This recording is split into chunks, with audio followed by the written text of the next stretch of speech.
Friends, मैं आपका mentor AK Singh और आज फिर हम अपनी EMRS की लाइब्रेरी क्लास की क्या है मैराथन को देखेंगे और क्वेश्चन आंसर सीरीज को देखेंगे। तो चलिए शुरू करते हैं क्वेश्चन आंसर सीरीज को टाइम वेस्ट करे बिना। तो पहला क्वेश्चन देखते हैं। पहला क्वेश्चन क्या कह रहा है आपका, कर्मचारियों को उनके कार्य पर नियंत्रण उच्च मात्रा प्रदान करने के लिए प्रथा को किस रूप में जाना जाता है। और आप सबको ये पता है कि किस रूप में जाना जाता है, कार्य संवर्धन, यानी कि आपका हो जाएगा जॉब इनरिचमेंट। ठीक है, ये आपको पता हो। और आज जो है हमारा नेक्स्ट चैप्टर शुरू हो गया, तो आपको ये पता है कि नेक्स्ट चैप्टर में हम नेक्स्ट क्वेश्चन देखेंगे। चलिए, पीटर सबसे पहला आ जाता है पीटर सुबर, फिर आपका यानी HE बिलिस, फिर आपका हेनरी फेबल और टॉम यानी सीधे सीधे लियो। देखो सबसे पहला आ जाएगा, अगर हम लेके चले पीटर की बात लेके चले तो पीटर आपका हो जाएगा आपका किससे हो जाता है, यानी कि ओपन एक्सेस मूवमेंट की समझ है। यानी कि बिलिस किससे हो जाता है, क्लासिफिकेशन से। आपका 2 नंबर इससे हो जाएगा। फिर आपका हो जाएगा किससे, हेनरी फेबल, आपको पता है मैनेजमेंट से चलता है, यानी हेनरी फेबल इसमें हो जाएगा और इसका आ जाएगा 4। तो ये आपको इंपॉर्टेंट है और हेनरी फेबल का नाम याद कर लेना। हेनरी फेबल मोस्ट इंपॉर्टेंट नामों में से एक है। फिर आ जाता है क्वेश्चन नंबर नेक्स्ट देखते हैं, निम्न में से अभिप्रेरणा संबंध प्रबंधन सिद्धांत कौन सा है। तो यह कौन सा हो जाएगा, इसका आंसर क्या हो जाएगा, इसका आंसर आपका हो जाएगा, देखो इसमें क्या होगा, देखो पहला हो जाएगा यानी कि आवश्यकताओं को मसौला का सिद्धांत, यानी कि मैस्लो थ्योरी ऑफ नीड्स। ठीक है, फिर आपका हो जाएगा ड्रग का सिद्धांत, ये आ जाएगा। और एक्स और वाई यानी एक्स और वाई थ्योरी, एक्स और वाई थ्योरी किसने दी है, ये आपसे क्वेश्चन पूछा जाता है, तो इसका ध्यान रखना। एक्स और वाई थ्योरी के ऊपर क्वेश्चन आ चुका है, तो इसके ऊपर तो क्वेश्चन अलग से मान के चलो। हेनरी फेबल आपको मैंने बता ही दिया, ये आपको पता होना चाहिए। चलिए क्वेश्चन नंबर 4 देखते हैं। क्वेश्चन नंबर 4 क्या कहता है, क्वेश्चन नंबर 4 क्या है, निम्नलिखित में से कौन सा कार्य कौन सा कार्य विश्लेषण के लिए उपयोगी होता है। तो उसमें उपयोगी में कौन सा कार्य हो जाएगा, और ये आपका कहीं ना कहीं UGC का क्वेश्चन होगा, तो आपको यही पता होना चाहिए कि इस तरह के क्वेश्चन आपके इसमें भी आपके पूछे जा सकते हैं। आजकल कुछ भी हो सकता है। तो इसमें क्या हो जाएगा, करेक्ट प्रक्रिया को सरलीकरण करना और दूसरा विभिन्न प्रक्रियाओं को सुधारना, यानी कि एक हो जाएगा और यानी कि ANC हो जाएगा। चलिए आगे चलते हैं। क्वेश्चन नंबर नेक्स्ट देखते हैं। क्वेश्चन नंबर नेक्स्ट क्या कह रहा है, मैच द बोलेंगे बाजार खंडीकरण, यानी कि बाजार खंडीकरण आ जाएगा, उपभोक्ता विश्लेषण आ जाएगा, बाजार स्थिति आ जाएगा, बाजार कार्य ये आ जाएगा। तो पैसा से पहले आ जाएगा बाजार खंडीकरण। तो बाजार खंडीकरण क्या में किस में जाएगा, उपभोक्ताओं की श्रेणी, यानी कि इसमें आ जाएगा पहला चले जाएगा यहाँ पर। फिर आपका आ जाएगा उपभोक्ता विश्लेषण, यानी उपभोक्ता विश्लेषण आया उपभोक्ता व्यवहार में चला जाएगा। ठीक है, बाजार स्थिति कैसे आया, उपभोक्ता के प्राथमिकरण में, यानी कि यहाँ पर आ जाएगा। और बाजार कार्य, तो बाजार से बाजार जुड़ गया, इसमें आ जाएगा 4 नंबर।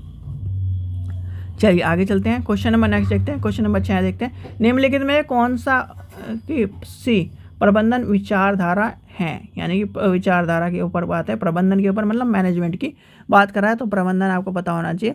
तो सबसे पहला आ जाएगा साइंटिफिक मैनेजमेंट स्कूल, आपको पता है।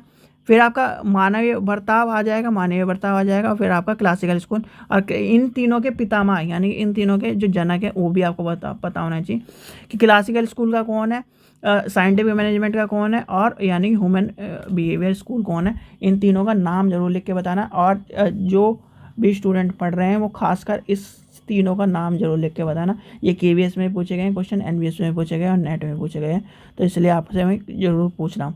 इसका नाम ढूंढो और बताओ, हर हालत में बताओ। निम्नलिखित में किसने मानव संबंध के सिद्धांत का प्रतिपादन किया है, यानी कि यानी थ्योरी ऑफ ह्यूमन रिलेशन की थ्योरी किसने दी है, ह्यूमन रिलेशन की थ्योरी किसने, एटलिन मेलियो, यानी कि ऑप्शन नंबर आपका हो जाएगा B हो जाएगा इसका आंसर। चलिए आगे चलते हैं। क्वेश्चन नंबर नेक्स्ट देखते हैं, मानव संबंधों के प्रबंधन सिद्धांत को किसने प्रेरित किया है। तो इसका आंसर क्या हो जाएगा, इसका आंसर हो जाएगा E मेलियो, तो यानी कि इसका आंसर क्या हो जाएगा, E मेलियो। चलिए आगे चलते हैं। क्वेश्चन नंबर नेक्स्ट देखते हैं। क्वेश्चन नंबर नेक्स्ट क्या कह रहा है, क्वेश्चन नंबर नेक्स्ट क्या कह रहा है, निम्नलिखित में कौन सी नियोजन का तत्व नहीं है, नियोजन का तत्व नहीं है, तो नियोजन का तत्व नहीं है आपका आ जाएगा रिजल्ट, यानी कि परिणाम। और सारे जो एम है, नीतियाँ हैं, वो गतिविधियाँ, सारी चीज़ें होती हैं। चलिए क्वेश्चन नंबर 10 देखते हैं। क्वेश्चन नंबर 10 क्या कह रहा है, निम्नलिखित में से सूचनाओं का मानव स्रोत कौन सा है। तो सूचनाओं का मानव स्रोत कौन सा हो जाएगा, इसमें हो जाएगा आपका ANC यानी कि पेटेंट, और दूसरा हो जाएगा आपका लाइब्रेरी यानी पुस्तकालय परामर्शदाता, और आपका पहला यानी कि ANC। चलिए आगे चलते हैं। क्वेश्चन नंबर नेक्स्ट देखते हैं। क्वेश्चन नंबर नेक्स्ट क्या कहता है, यहाँ आपका कथन और कारण का। कथन और कारण में है, सफलता की पीढ़ी चढ़ने के लिए प्रबंधन एक दक्षता है। नेतृत्व यह निर्धारित करता है कि यह सीढ़ी सही दीवार से लगी हो। तो क्या करता है, ये बात आपकी क्या कह रहे हैं, दोनों सही बात है भाई। सीढ़ी, आप सीढ़ी बनाते हो तो सीढ़ी क्या है, वो दीवार से लगी होनी चाहिए। हवा में तो आप बनाओगे तो फिर क्या कर रहे हैं, वो गिर जाएगी। तो इसलिए क्या करा जाता है, उसके पीछे एक बेस लगाया जाता है। यह वही काम यहाँ पर कह रहा है। क्वेश्चन नंबर 12 क्या कह रहा है, निम्नलिखित में से किसके माध्यम से प्रबंधकीय संप्रेषण समायोजन रहता है। तो ये किसके बदौलत रहता है, यानी इसका क्या आंसर होगा, इसका आंसर हो जाएगा आपका ANB यानी कि एक व्यक्ति से दूसरे व्यक्ति तक और व्यक्ति से समूह तक। ये हो जाएगा एक व्यक्ति से एक व्यक्ति तक और एक व्यक्ति से समूह तक, यानी कि आपका चले जाएगा इसमें C। ठीक है, चलिए आगे चलते हैं। क्वेश्चन नंबर नेक्स्ट देखते हैं। क्वेश्चन नंबर एस्प्रिंट डी क्रॉप्स से तात्पर्य क्या है। तो इसका क्या आंसर होगा, इसका आंसर हो जाएगा हमारा ऑप्शन नंबर 1 टीम वर्क, यानी कि ऑप्शन नंबर 1 हो जाएगा। चलिए आगे चलते हैं। क्वेश्चन नंबर नेक्स्ट देखते हैं। चलिए लॉक्स देखते हैं। अगला क्या है, क्वेश्चन 14 कह रहा है, lot of copies keep set यानी सेव। तो क्या कह रहा है, lot of copies staff save project was launch. अब ये किसके अंदर आया, अब इसकी देखो फुल फॉर्म आपसे पूछी गई है, तो फुल फॉर्म भी आपको पता होनी चाहिए कि फुल फॉर्म लिख लेना। तो ये आ जाएगा स्टैनफोर्ड यूनिवर्सिटी। चलिए क्वेश्चन नंबर 15 देखते हैं। क्वेश्चन नंबर 15 क्या कह रहा है, आपका कह रहा है साइमन के फ्लो चार्ट के घटक तत्व हैं जो प्रबंधन प्रणाली के घटक है। तो प्रबंधन प्रणाली के घटक की बात कर रहा है, तो क्या आ जाएगा इसके अंदर, इसके अंदर आ जाएगा आपका AB यानी प्लानिंग स्टाफिंग, और आपका आ जाएगा D यानी कि नव प्रवृत्ति, पहला दूसरा और ये। ठीक है, चलिए आगे चलते हैं। क्वेश्चन नंबर 16 क्या कह रहा है, 16 देखते हैं। डगलस मैकग्रेल को डैश के लिए जाना जाता है, और इसका आंसर आपको पता ही है, इसका आंसर आपका हो जाएगा D। और ये मोस्ट इम्पॉर्टेंट क्वेश्चन है, ये आपके KVS NVS UGC और कहीं ना कहीं आपके सारे पेपरों में आ चुका है क्वेश्चन, तो इसे लिख के रख लेना। फिर आपका है मैनेजमेंट यानी कि वैज्ञानिक प्रबंधन स्कूल, ये आपसे पूछा ही था मैंने। मैनेजमेंट स्कूल का क्या है, मैनेजमेंट स्कूल का आपका है आपका FD टेलर, यानी कि टाइलर जिसे हम कहते हैं, टेलर के रूप से जानते हैं, जिसने बिलीव करी होगी कहीं ना कहीं टेलर के नाम से ही आपकी कहानी समझ में आती है। क्वेश्चन नंबर 18 देखते हैं। एक सुपरिभाषित कार्य वितरण के साथ परिस्थिति से सही बैठने के लिए एक संगठन में लोगों को कार्य में लगाना डैश कहलाता है। तो क्या कहलाता है वो आपका कहलाता है भर्ती, यानी कि भर्ती की बात आ रही है, और भर्ती के ऊपर क्वेश्चन आपका पूछा जाता है लाइब्रेरी में, तो ये आपको ये ध्यान रखना। स्टाफ विकास में किस पुस्तकालय कर्मचारियों का सुनिश्चित किया जाता है, तो वो क्या किसके अंदर आ जाएगा, तो यह आपका हो जाएगा व्यक्तिगत और परिसर विकास, यानी कि ऑप्शन नंबर A।